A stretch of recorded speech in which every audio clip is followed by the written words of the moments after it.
Baik, silakan.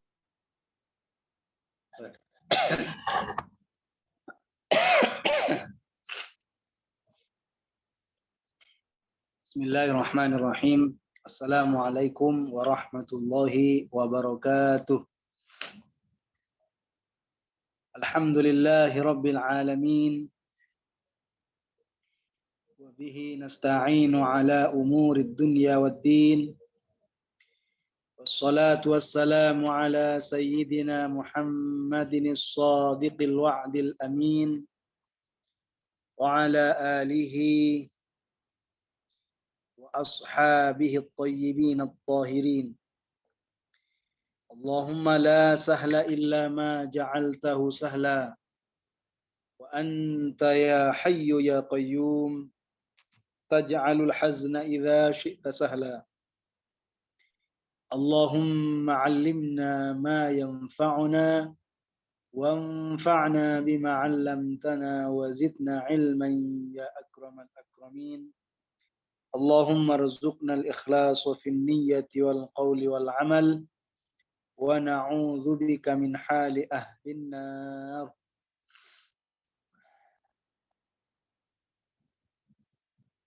Para simpatisan Yayasan Syahamah dimanapun berada yang kami hormati dan kami doakan mudah-mudahan senantiasa dalam lindungan Allah Subhanahu wa taala dan senantiasa meraih rahmat, mendapatkan anugerah dan mendapat kemudahan dalam meraih ridha Allah Subhanahu wa taala. Mudah-mudahan usia, ilmu, apapun yang kita miliki, nikmat apapun yang Allah anugerahkan kepada kita, mudah-mudahan di dalamnya diberkahi oleh Allah Subhanahu wa taala. Alhamdulillah, sangat bersyukur kita kepada Allah Subhanahu wa taala karena pada malam ini kita masih bisa bermuajahah kembali, bisa mengikuti kajian pada malam ini, tentunya dalam keadaan sehat, tentunya dalam keadaan penuh rasa senang dalam hati karena ingin mencari tambahan ilmu agama. Jika saja orang ketika dunia, jika saja seseorang ketika di dunia dengan bisnis dan usahanya dia lancar dan mendapatkan laba yang berlipat, maka sungguh para pencinta ilmu agama dalam menghadiri majelis ilmu agama secara konsisten lebih layak untuk semakin bergembira. Wal akhiratu khairu wa abqa. Karena nikmat akhirat itu lebih utuh dan lebih tetap daripada kenikmatan yang hanya sesaat dan sementara, yaitu kenikmatan duniawi.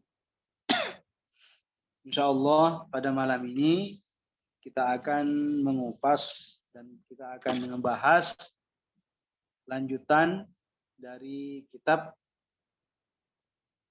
yang sangat penting sekali tentunya untuk kita kaji dan kita pahami, lalu kita sebarkan kepada orang lain, yaitu kitab Al-Fiqhul Akbar karya Al-Imam An-Nu'man Ibn Thabit yang lahir pada 80 Hijriah, wafat pada tahun 150 Hijriah, atau yang dikenal dengan Al-Imam Abu Hanifah radhiyallahu anhu. Insyaallah kita akan baca di mana kemarin kita sampai pada perkataan Al-Imam Abu Hanifah yang berupa wallahu ta'ala wahidun. Wallahu ta'ala wahidun la min tariqil adadi walakin min tariqi annahu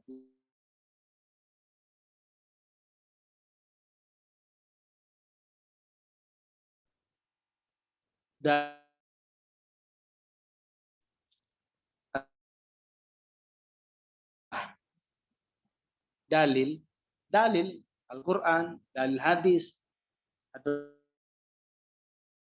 makalah atau perkataan pernyataan ulama, itu bagi kita selaku umat Islam, kaum muslimin yang berakidah Ahlus Sunnah wal Jamaah, dalil itu adalah silah, senjata. Jadi kita tidak hanya sekedar paham tentunya, tapi kita harus hafal dalil sedikit banyak beruntung minimal tahu beberapa dalil tentang urusan kepercayaan kita kepada Allah Subhanahu wa taala ataupun tentang masalah amaliyah ibadah kita sehari-hari.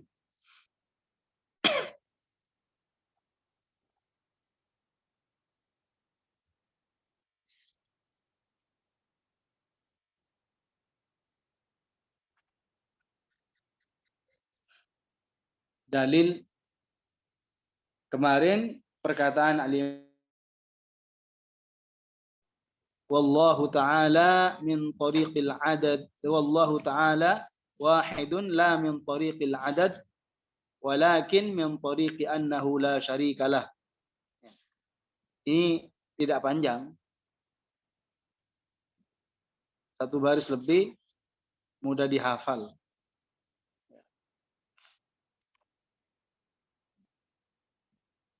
Cuma terkadang orang itu kebiasaannya kalau yang sangat semangat itu kalau nafalin doa-doa yang berisi fadilah-fadilah tertentu, memperlancar rezeki atau diberikan jalan keluar dari berbagai macam kesulitan. Hal-hal yang seperti itu biasanya dicari. Ya, hal-hal yang seperti itu biasanya dicari. Padahal lebih penting daripada urusan itu adalah tentang masalah al-adillah. Al-adillah li'itsbat wujudillahi ta'ala wa ma'rifatihi. Itu dalil tentang dalam masalah menetapkan adanya Allah Subhanahu wa taala dan sifat-sifat yang wajib bagi Allah ataupun hal-hal yang lain yang masih merupakan prinsip akidah umat Islam. Prinsip akidah umat Islam. Wallahu wahidun, Allah itu esa. La min tariqil adadi, bukan dari segi angka bilang. Walakin min tariqi annahu la syarikalah, akan tetapi ia bermakna maksudnya adalah Allah tidak memiliki sekutu, tidak memiliki kemiripan, tidak memiliki persamaan. Ini makna perkataan Al-Imam Abu Hanifah pada pembahasan minggu terakhir kemarin. Selanjutnya, qala al-muallif rahimahullah, lam yalid wa lam yulad wa lam yakul lahu kufuwan ahad.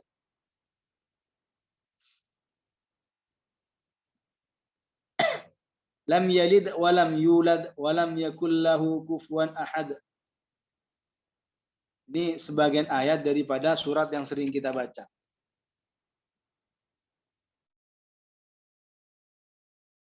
Insya Allah, kalaupun di antara kita suruh baca surat Al-Ikhlas, walaupun habis tidur, insya Allah tidak akan lupa.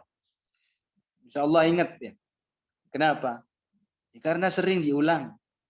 Karena sering kita mengulang surat Al-Ikhlas. Surat Al-Ikhlas, surat Al-Fatihah, surat An-Nas, surat Al-Falaq. Ini biasanya surat Al-Kautsar. Surat-surat yang seperti ini biasanya nggak mudah, mudah ingat gitu. Sesibuk apapun biasanya, dan dalam kondisi bagaimanapun biasanya ingat. Tidak mudah lupa gitu. Karena apa? Karena sering. Apa yang saya ingin sampaikan dari apa yang barusan saya jelaskan? Ketika kita tidak lupa dari surat Al-Ikhlas, tidak lupa dari surat An-Nas, itu menunjukkan kalau kita ini sering mengulang. Artinya kalau ilmu-ilmu yang lain, masalah-masalah tentang keagamaan yang lain, kalau kita ulang, insya Allah juga tidak akan mudah hilang. Jadi kata ulama, man hazal ilma wa dzakarahu sa'idat dunyahu wa akhiratuh. Barang siapa yang memperoleh ilmu agama lalu mengulangnya, mengulang kembali, mempelajari kembali, sa'idat dunyahu wa akhiratuh, maka ia beruntung di dunia maupun di akhirat kelak. Fa'adim lil ilmi mudzakaratan fahayatul ilmi mudzakaratuh. Maka langgungkan, laksanakan atau lakukan mudzakarah ilmi, murajaah atau mengulang ilmu secara langgeng. Fa'adim lil ilmi mudzakaratan. Maka lakukanlah dalam mengulang-ulang pelajaran itu secara konsisten, secara rutin. Fahayatul ilmi mudzakaratuh. Karena hidupnya ilmu agama itu adalah mengulangnya, mempelajarinya kembali. Apalagi terkait masalah ilmu agama yang pokok. Ilmu agama yang pokok, al-ulama qalu man ta'allama al-umur ad-daruriyah, ilmu ad-din ad-daruri, ma'ani. Tsumma nasiyahu yajibu alaihi an yu'aidah. Jadi kata para ulama, barang siapa yang telah mempelajari ilmu agama yang pokok lalu lupa, maka wajib mengulang kembali. Wajib mengulang kembali, belajar kembali. Jadi jangan seperti sebagian orang. Kalau sebagian orang karena sering ngulang satu kitab, apa bahasanya yang keluar? Itu lagi, kan? Sebagian orang itu kalau ngaji kitab lalu diulang kedua, ketiga, keempat. Apa sebagian orang bilang? Memang nggak ada kitab lagi, itu lagi. Padahal kalau dipikirkan, kalau direnungi, dicermati, orang ketika mengulang ilmu itu kan dapat pahala. Dan Rasulullah sendiri tidak pernah menganjurkan cukup melakukan kebaikan satu kali. Justru Rasulullah memberikan motivasi. La yashba'u mu'minun min khairin yasma'uhu, dalam satu riwayat ada yasma'uhu, dalam riwayat lain tidak menggunakan yasma'uhu. Hatta yakuna muntahahul jannah. Kata Rasulullah, tidak akan merasa puas, tidak akan merasa cukup seorang mukmin dari perbuatan baik yang pernah ia dengar, hingga tujuan hidup akhirnya adalah memperoleh surga. Ini kan kalau kita cermati, kita renungi bahwa ketika seorang mukmin melakukan kebaikan, hendaknya tidak merasa puas, tidak merasa kenyang, tidak merasa banyak melakukan kebaikan. Jadi Syekh Abdullah Al-Harari, guru besar kita bersama, yang sering kita kaji kitabnya, itu sampai disebutkan bahwa beliau itu mengulang kitab Nahu yang disebut dengan atau dinamain dengan Mulhatul I'rab. Mulhatul I'rab itu kitab Nahu. Itu berapa kali diulang? 12 kali. 12 marrah. 12 kali. 12 kali. Bahkan dikisahkan dulu ada seorang ulama di mana saat ia mau belajar ke seorang guru, di tempat menuju ke gurunya itu ada tangga. Di mana seorang alim tersebut setiap beranjak ke anak tangga yang satunya, di sana mengulang pelajaran. Tidak akan beranjak, tidak akan berpindah dari anak tangga ke anak tangga yang satunya kecuali mengulang pelajaran. Diulang.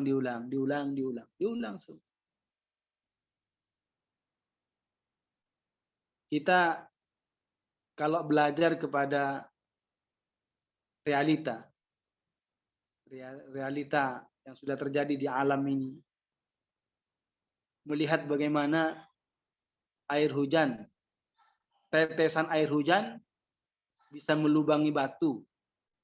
Tetesan air hujan yang jatuh dari atap rumah misalkan, lalu mengenai lantai.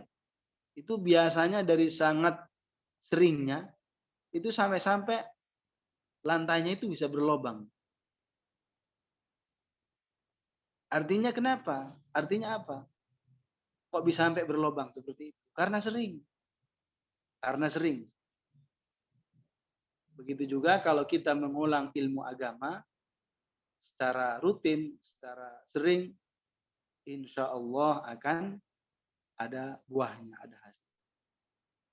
Jadi kembali kepada surat Al-Ikhlas, lam yalid walam yulad walam yakul lahu kufuwan ahad. Ini ayatnya ya tidak sempurna dari awal.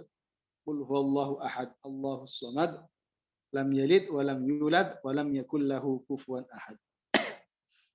Perlu diketahui, surat ini, surat Al-Ikhlas, ini juga disebut dengan surat Al-Ma'rifah. Ya, nama lain daripada surat Al-Ikhlas adalah surat Al-Ma'rifah. Kenapa disebut Al-Ma'rifah? Karena orang yang meyakini makna kandungan dari surat Al-Ikhlas itu disebut sebagai orang yang telah ma'rifah kepada Allah. Sudah dikatakan sebagai orang yang telah mengenal kepada Tuhannya. Dari awal surat sampai akhir surat tidak berisi pembahasan kecuali semuanya berisi tentang sifat-sifat Allah. Berbicara tentang Allah Subhanahu wa taala, sifat-sifatnya. Ya, jadi ini disebut sebagai surah Al-Ma'rifah. Ini nggak ngebahas tentang masalah akhlak di dalamnya. Tidak membahas tentang masalah perdagangan, tidak membahas tentang masalah yang lainnya, kecuali hanya bahas tentang masalah iman. Satu surat secara utuh dari awal sampai akhir bahas tentang masalah iman kepada Allah Subhanahu wa taala, seperti apa iman yang benar.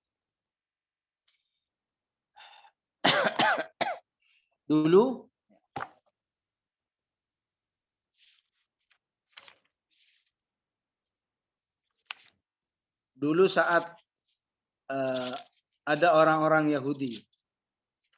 Ada orang-orang Yahudi pergi kepada Rasulullah. Kemudian orang Yahudi itu bertanya, tapi pertanyaannya bukan untuk mencari kebenaran, tapi sebagai kesombongan dari mereka. Artinya mereka bertanya bukan untuk mencari ilmu, bukan mencari hidayah, tapi ta'annutan, membangkang, menolak, keras kepala. Oke, jadi apa namanya? Apa kata orang Yahudi? Bilang mereka kepada Rasulullah. Orang Yahudi bilang kepada Rasulullah, berkata kepada Rasulullah, "Sif lana rabbaka alladzi ta'budu." Jadi sif lana rabbaka alladzi ta'budu. Sebutkan sifat Tuhan yang kau sembah. Jadi kata orang Yahudi bilang kepada Rasulullah, sebutkan sifat Tuhan yang engkau sembah.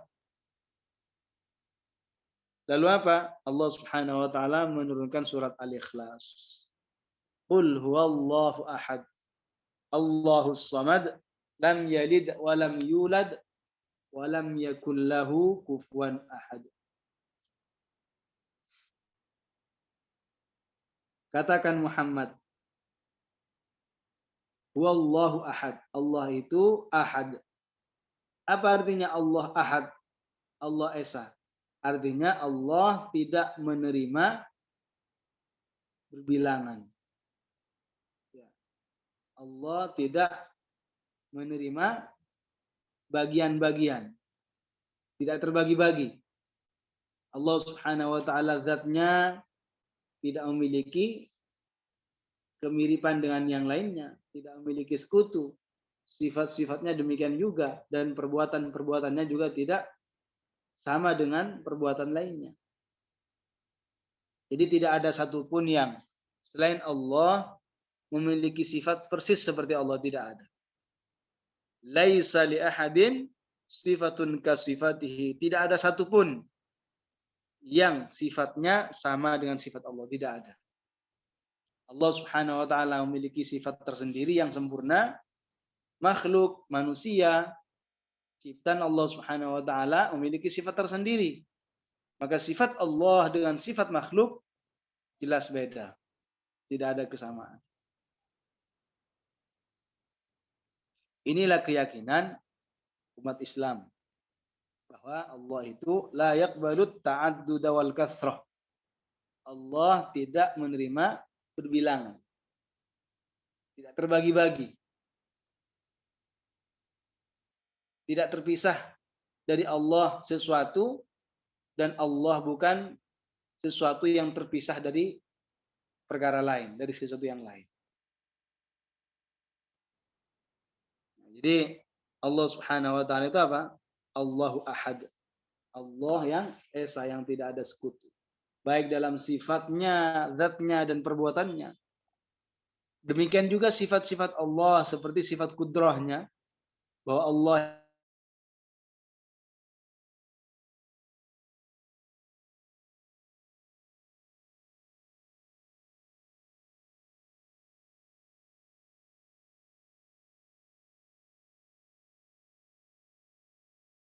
manusia itu bermula. Kekuasaan makhluk itu bermula, berawalan dan terbatas. Sebagian orang diberikan kekuasaan oleh Allah sampai berapa tahun gitu. Setelah itu tidak punya kekuasaan lagi.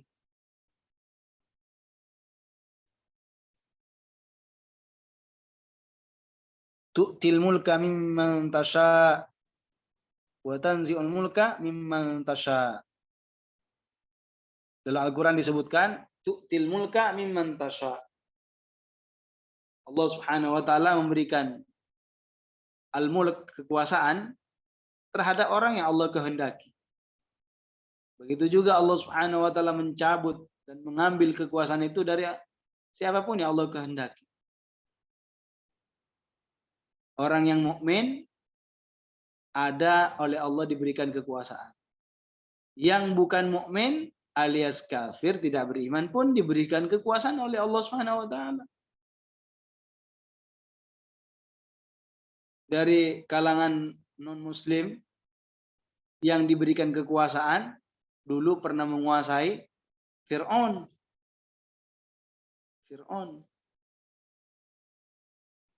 Diberikan kekuasaan pada saat itu. Dari kaum muslimin yang diberikan kekuasaan oleh Allah Subhanahu wa taala, di antaranya adalah Nabi Sulaiman alaihissalam, diberikan kekuasaan, dan masih banyak yang lainnya.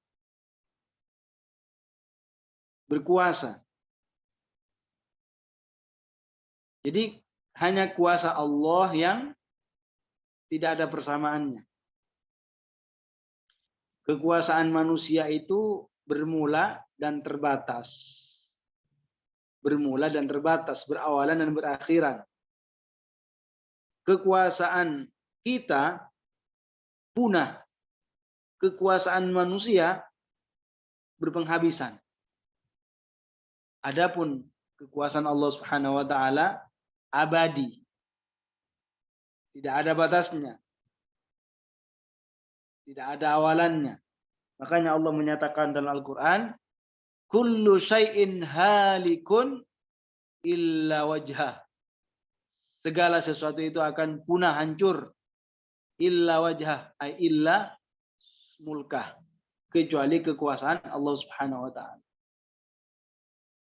Jadi kekuasaan Allah jelas berbeda dengan kekuasaan makhluknya. Allah Subhanahu wa taala dengan sifat kudrahnya, dengan sifat kuasa Allah Subhanahu wa taala, Allah mampu menciptakan segala sesuatu sehingga dapat menampakkan sesuatu dari tidak ada menjadi ada atau dari ada menjadi tidak ada. Jadi siapakah yang mengadakan dan mentiadakan? Dari tidak ada menjadi ada. Dari tidak menjadi ada. Dari ada menjadi tidak ada. Kemudian dari tidak ada menjadi ada lagi. Siapa yang mampu melakukan itu semuanya? Allah Subhanahu wa taala. Masing-masing dari kita tidak ada yang ada punya ada harapan dulunya ingin hidup di dunia. Tidak ada. Tidak ada satupun di antara kita itu yang dulunya memiliki keinginan untuk muncul ke dunia. Bukan urusan kita. Bukan kita yang menyengaja. Bukan kita yang sengaja hidup di dunia. Tapi Allah Subhanahu wa taala yang memberikan kehidupan. Ya, Allah Subhanahu wa taala memberikan kehidupan terhadap kita. Jadi kehidupan ini nikmat. Ya, kehidupan ini nikmat. Sehingga dengan nikmat kehidupan ini kita bisa memperbanyak bekal. Kita bisa membuat bekal yang akan kita bawa pada kehidupan yang abadi kelak di akhir. Jadi kembali kepada masalah qudrah Allah. Allah Subhanahu wa taala qudrahnya adalah wahidah. Jadi Allah qudrahnya esa. Allah qudrahnya, sifat qudrahnya tidak ada sekutu. Dengan sifat qudrahnya Allah Subhanahu wa taala mengetahui segala sesuatu, menciptakan sesuatu. Allah Subhanahu wa taala berfirman dalam Al-Qur'an, "Fala tadribu lillahil amsal." Apa artinya? La tusyabbihuhu bi khalqihi. Janganlah kalian menyerupakan Allah dengan makhluknya. Jangan serupakan, jangan samakan. Jangan dijadikan mirip Allah dengan makhluknya. Jangan. Karena Allah Subhanahu wa taala laisa kamitslihi syai'. Allah Subhanahu wa taala tidak memiliki persamaan. Allah Subhanahu wa taala tidak menyerupai sesuatu pun di antara makhluknya, baik dalam satu segi maupun semua segi.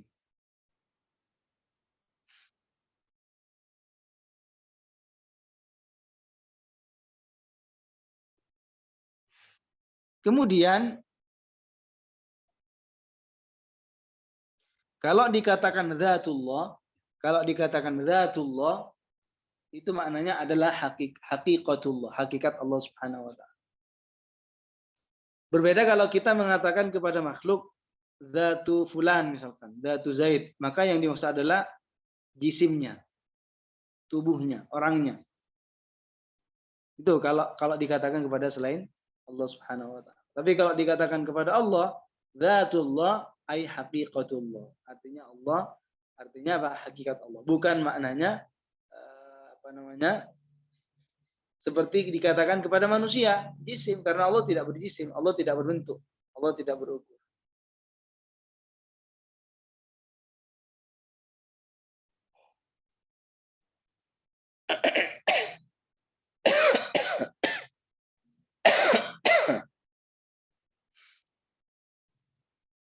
Kemudian selanjutnya lam yalid wa lam yulad. Lam yalid wa lam yulad. Qul huwallahu ahad. Allahus samad. Allahus samad dulu. Allahus samad itu maknanya apa? Bahwa segala sesuatu atau makhluk itu semuanya butuh kepada Allah Subhanahu wa taala. Sedangkan Allah sama sekali tidak butuh kepada yang ada. Siapapun di antara kita pasti butuh kepada Allah. Sekejap pun tidak bisa untuk tidak butuh kepada Allah Subhanahu wa taala. Butuh kepada Allah Subhanahu wa taala. Adapun Allah sama sekali tidak membutuhkan. Itu makna daripada Allahus Samad. Jadi Allahus Samad artinya apa? Seluruh makhluk butuh kepada Allah. Sedangkan Allah sama sekali tidak membutuhkan kepada makhluknya. Perhatikan saja saat kita ditimpa musibah. Kita butuh pertolongan Allah Subhanahu wa taala agar segera diangkat musibahnya. Coba perhatikan ketika kita dalam kesukaran, dalam keadaan kesulitan, dalam keadaan paceklik misalkan. Bukankah kita memohon dan meminta kepada Allah Subhanahu wa taala agar dimudahkan urusan kita, agar dirubah keadaan kita menjadi lebih baik? Bukankah itu kita namanya butuh kepada Allah Subhanahu wa taala? Jelas itu namanya butuh kepada Allah. Adapun Allah tidak butuh sama sekali. Kenapa? Karena membutuhkan kepada yang lain itu sifat yang menafikan sifat ketuhanan. Butuh kepada yang lainnya, sifat butuh kepada yang lain itu menafikan sifat ketuhanan. Kenapa? Karena ulama mengatakan al-ihtiyajiyah tunafi al-uluhiyah. Al-ihtiyajiyah tunafil uluhiyah.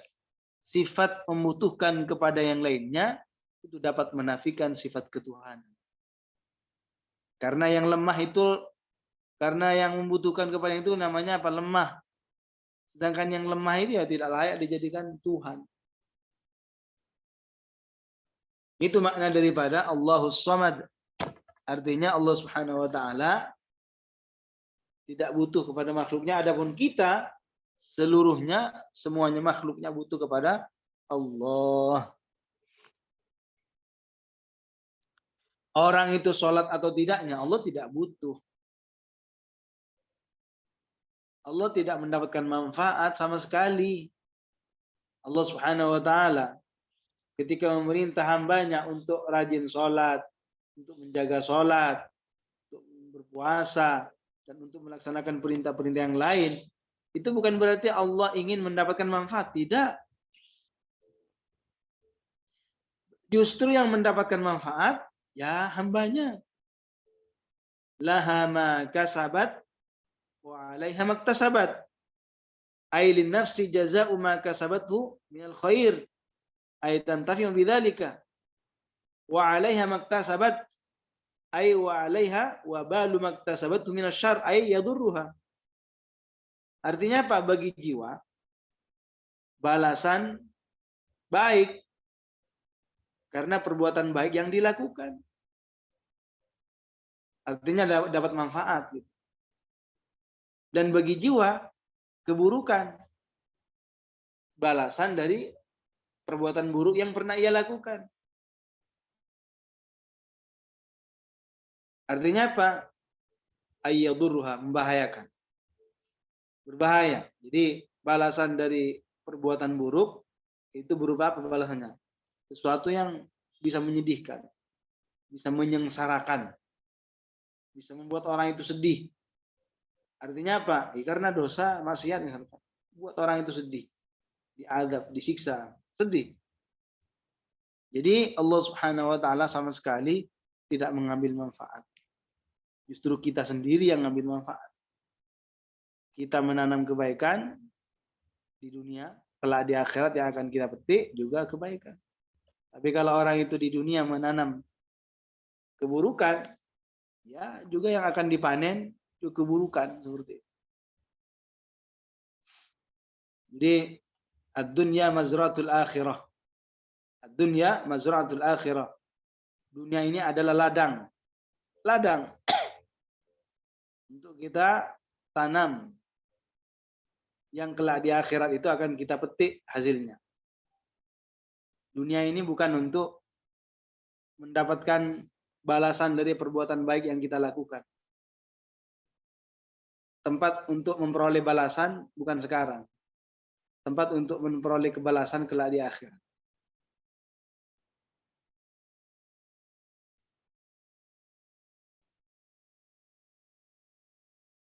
Wattaqu yawman turja'una fihi ila Allah. Tsumma tuwaffawna ujurakum yawmal qiyamah. Tsumma tuwaffawna ujurakum yawmal qiyamah. Lalu diberikan balasan ya, sepenuhnya kalian sesuai amal perbuatan yang dilakukan ketika di dunia tanpa dizalimi sedikit. Jadi yaumul qiyamah, pada hari kiamat. Sekarang belum hari kiamat. Jadi tidak akan memperoleh diberikan balasan. Al-Imam Abu Ahmad bin Hanbal mengatakan, ad-dunya darul amal wal akhiratu darul jaza. Al-Imam Ahmad bin Hanbal mengatakan, dunia ini adalah tempat untuk beramal, sedangkan akhirat itu adalah tempat untuk beramal. Sedangkan akhirat itu untuk hari pembalasan. Ad-dunya darul amal wal akhiratu darul jaza. Dunia adalah untuk beramal. Dunia adalah tempat untuk beramal, sedangkan akhirat adalah tempat memperoleh balasan dari Allah Subhanahu wa taala. Faman lam ya'mal huna, barang siapa yang tidak beramal, mempersiapkan bekal di dunia, nadima hunaka, maka ia akan menyesal di sana, itu pada hari kiamat. Itulah pernyataan Al-Imam Ahmad bin Hanbal. Jadi kembali ke masalah Allahus Samad, ayat ini menunjukkan bahwa Allah sama sekali tidak butuh kepada makhluknya. Tidak butuh kepada kita. Tidak butuh kepada apapun di antara makhluknya. Termasuk tempat, termasuk arah, termasuk kursi, termasuk arsy, termasuk langit, bumi, dan semuanya. Jadi Allah Subhanahu wa taala di antara sifatnya yang 20 adalah al-qiyamu bin nafs. Al-qiyamu bin nafs atau qiyamuhu bin nafsihi. Apa artinya? Tidak butuh kepada selainnya. Allah tidak butuh kepada selainnya. Allah Subhanahu wa taala berfirman, "Fa innallaha ghaniyyun 'anil 'alamin." Sesungguhnya Allah Subhanahu wa taala tidak butuh kepada alam. Baik, selanjutnya Qul huwallahu ahad, Allahus samad, lam yalid wa lam yulad. Lam yalid wa lam yulad. Apa artinya? Artinya Allah Subhanahu wa taala bukan sesuatu yang terpisah dari yang lain, dan juga tidak ada sesuatu yang terpisah dari Allah Subhanahu wa taala. Artinya Allah tidak beranak pinak. Allah Subhanahu wa taala tidak beranak pinak, dan bukan berarti juga Allah Subhanahu wa taala adalah bagian dari yang lainnya.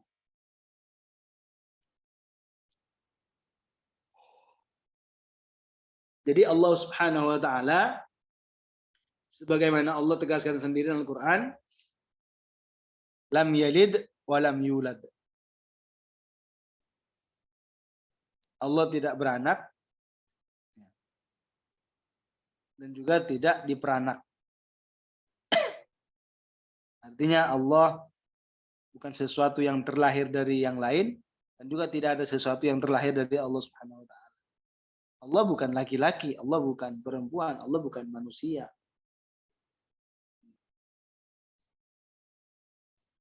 Jadi tidak benar kalau seandainya ada keyakinan ada Tuhan ayah, ada Tuhan ibu, ada Tuhan anak. Tidak benar.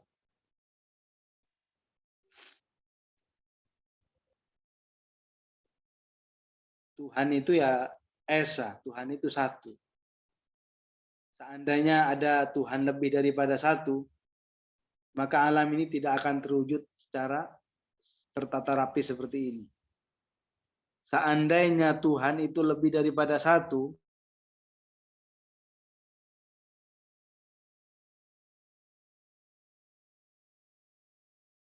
seperti ini. Karena seandainya Tuhan lebih daripada satu, namanya Tuhan pasti memiliki kehendak. Memiliki kehendak. Dan kehendaknya bisa-bisa itu berbeda kehendaknya. Yang ini ingin menghidupkan, yang ini ingin mematikan.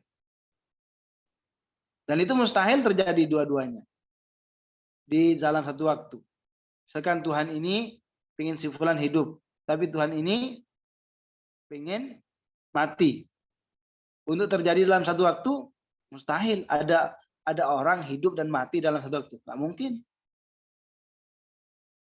Dan seandainya dua Tuhan tersebut, satu yang terlaksana kehendaknya dan satu tidak, berarti itu Tuhannya lemah. Dan lemah itu bukan sifat Tuhan. Dan seandainya tidak bisa semuanya, tidak terwujud kehendaknya, lemah semua, dan itu mustahil juga. Jadi Allah Subhanahu wa taala itulah satu-satunya zat yang berhak disembah. Adapun ada Tuhan ini, Tuhan ini, Tuhan ini, itu semuanya salah. Allah Subhanahu wa taala tidak menerima bagian-bagian. Allah Subhanahu wa taala enggak punya anak. Allah tidak punya ayah. Jadi sangat salah gitu. Kalau ada orang meyakini ada Tuhan ayah, ada Tuhan ibu, ada Tuhan anak.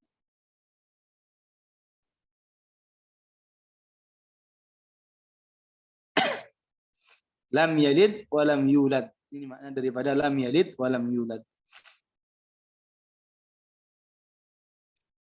Allah Subhanahu wa taala berfirman tentang orang-orang Yahudi, wa qalatil yahudu wan nasara nahnu abna'ullahi wa ahibba'uh.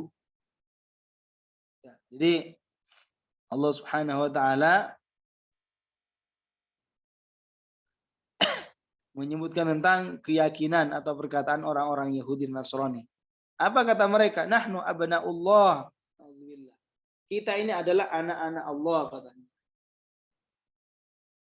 Dan orang-orang yang dicintai oleh Allah. Lalu apa? Lalu ayat ini terdapat ancaman, terdapat peringatan.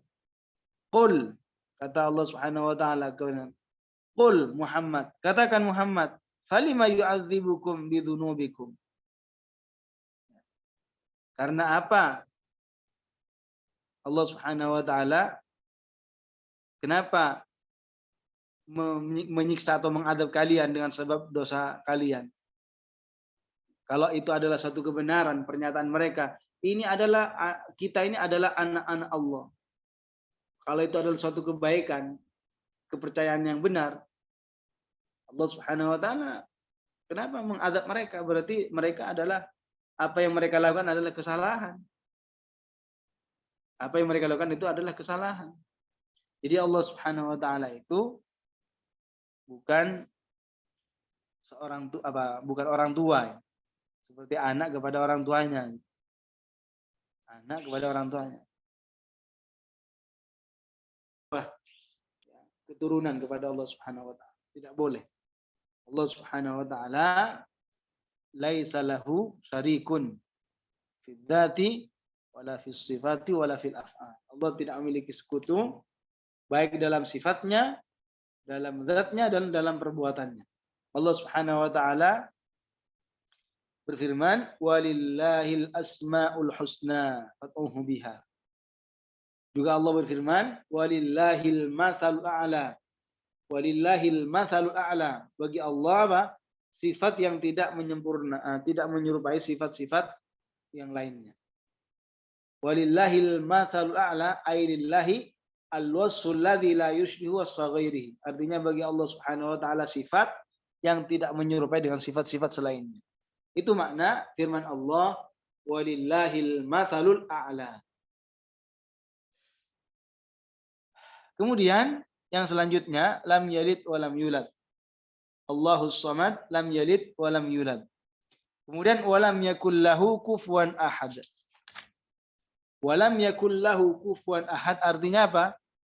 Ai lam yakun lillahi nadhirun wala mathil. Artinya tidak ada bagi Allah Subhanahu wa taala serupa dan semisal. Tidak ada yang sama, tidak ada yang serupa dengan sifat-sifat selainnya. Allah Subhanahu wa taala memiliki sifat tersendiri. Walam yakul lahu kufuwan ahad. Walam yakul lahu kufuwan ahad. Al-kufu artinya apa? An-nadhir wal mathil. Serupa atau sekutu. Jadi Allah Subhanahu wa taala sama sekali tidak memiliki serupa. Kemudian surat Al-Ikhlas ini, walam yakul lahu kufuwan ahad, sudah selesai. Surat Al-Ikhlas ini pahalanya besar sekali. Orang yang baca sekali saja itu pahalanya seperti orang menghatamkan Al-Quran, baca Al-Quran sepertiga. Jadi orang yang baca surat Al-Ikhlas, baca 1 kali, itu pahalanya seperti membaca Al-Quran sebanyak sepertiganya. Berarti kalau orang baca surat Al-Ikhlas sebanyak 3 kali, ya seperti orang yang menghatamkan. Tapi bukan berarti ini apa? Berarti ini sama persis. Nah, ya. Ini maksudnya Rasulullah menyerupakan pahala orang yang baca surah Al-Ikhlas dengan orang membaca seperti Al-Quran. Artinya apa? Dari segi pahalanya itu besar gitu. Pahalanya besar. Bukan berarti persis sama ya. Menyerupai maksudnya. Menyerupai. Artinya pahala orang yang baca surat Al-Ikhlas, pahalanya menyerupai orang yang baca surat membaca sepertiga surat Al-Quran. Dulu pernah ada sahabat Nabi ketika sholat yang dibaca surat-suratnya itu Al-Ikhlas terus gitu loh. Al-Ikhlas terus yang dibaca. Tidak surat-surat yang lain gitu. Sampai pada akhirnya ditanya oleh Rasulullah. Ya, tidak baca surat yang lain, cuma surat itu lagi terus. Itu lagi. Apa kata sahabat itu? Ana uhibbuha, saya suka, saya cinta, saya suka surah Al-Ikhlas itu. Lalu apa pernyataan Rasulullah setelah itu? Hubbuka iyyaha adkhalakal jannah. Kecintaanmu kepada surah Al-Ikhlas itu mengantarmu ke dalam surga. Mengantarkanmu ke dalam surga. Gara-gara apa? Gara-gara suka baca surat Al-Ikhlas. Ini isinya tauhid. Jadi yang surat Al-Quran yang isinya hanya tentang masalah akidah dari awal surat sampai akhir surat, hanya ini surat Al-Ikhlas. Mungkin kalau surat-surat yang lain ada pembahasan yang lainnya. Tidak dari awal surat sampai akhir bahas tentang masalah akidah. Mungkin ada yang bahas tentang masalah yang lain dulu baru tentang masalah akidah, atau akhlak baru tentang masalah akidah misalkan. Tapi kalau surat ini, surah Al-Ikhlas, itu betul-betul tentang masalah ma'rifat kepada Allah, tentang masalah mengenal Allah Subhanahu wa taala.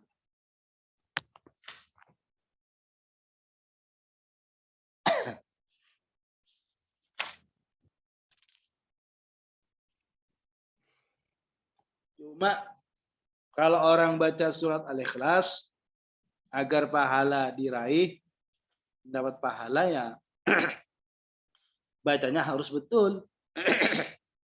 Bacanya harus benar. Bismillahirrahmanirrahim. Qul huwallahu ahad, Allahus samad.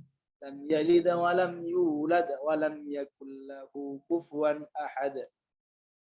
Jadi cara bacanya tidak lupa niat. Yang kedua, cara bacanya harus betul. Jadi kalau shad, Allahus samad, dibaca shad. Kalau pendek dibaca pendek, kalau panjang dibaca panjang. Jadi harus diperhatikan bacaan yang betul. Kalau sebagian orang kan tidak memperhatikan. Sebagian orang kadang yang penting baca. Lalu dia beralasan yang penting niatnya. Padahal kita itu tidak hanya dianjurkan untuk memperbaiki atau mengindahkan niat kita, tapi juga dari itu kita harus dituntut untuk melakukan apa yang kita lakukan sesuai dengan yang diajarkan oleh Rasulullah kepada para sahabatnya. Itu apa artinya? Dalam membaca Al-Quran, dalam melakukan apapun, itu harus sesuai. Harus sesuai. Jangan kul, tapi qul, agak ke dalam. Sebagian orang itu tidak bisa membedakan antara qaf dengan kaf. Akhirnya yang keluar bukan qaf, tapi kaf. Apa dibilang katanya? Kul huwallahu ahad. Maknanya berubah. Maknanya berubah. Pakai qaf. Qul huwallahu ahad. Allahus samad. Allahus samad. Lam yalid wa lam yulad wa lam yakul lahu kufuwan ahad. Dibaca 3 kali, pahalanya sudah gede kayak orang menghafal Al-Qur'an, kayak orang menghatam Al-Qur'an. Kalau baca surat Al-Ikhlas.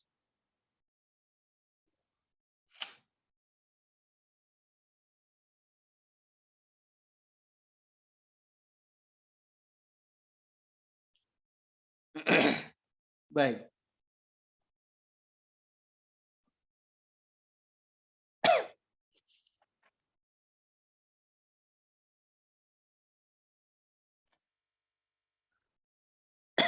Saya kira untuk malam ini ya, tentang masalah surat Al-Ikhlas ya cukup. Insyaallah nanti kita akan lanjut pembahasan tentang perkataan Imam Abu Hanifah, la yushbihu syai'an min al-asya'i min khalqihi wa la yushbihuhu syai'un min khalqihi.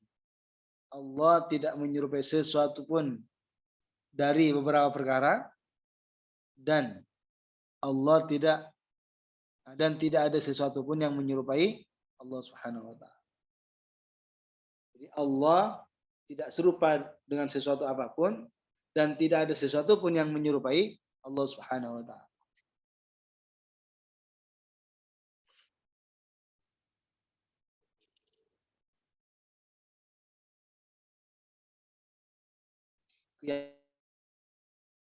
Akidah yang benar adalah kunci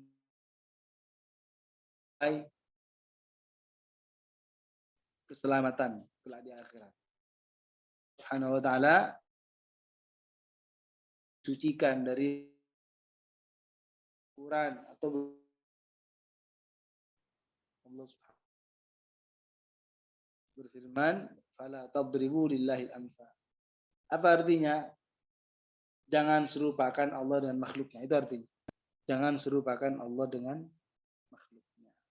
Mudah-mudahan kita senantiasa diberikan ketetapan dalam berpegang teguh dengan akidah Ahlus Sunnah wal Jamaah, dan mudah-mudahan kita senantiasa dalam lindungan Allah Subhanahu wa taala, senantiasa diberikan konsisten keistiqomahan dalam belajar ilmu dan menyampaikan pelajaran yang kita sudah pelajari kepada orang lain.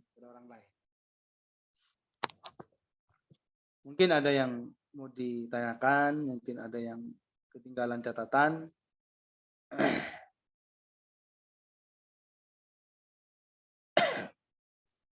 Untuk masalah tentang karomat Syekh Abdullah, ya tidak sempat, insya Allah di lain waktu.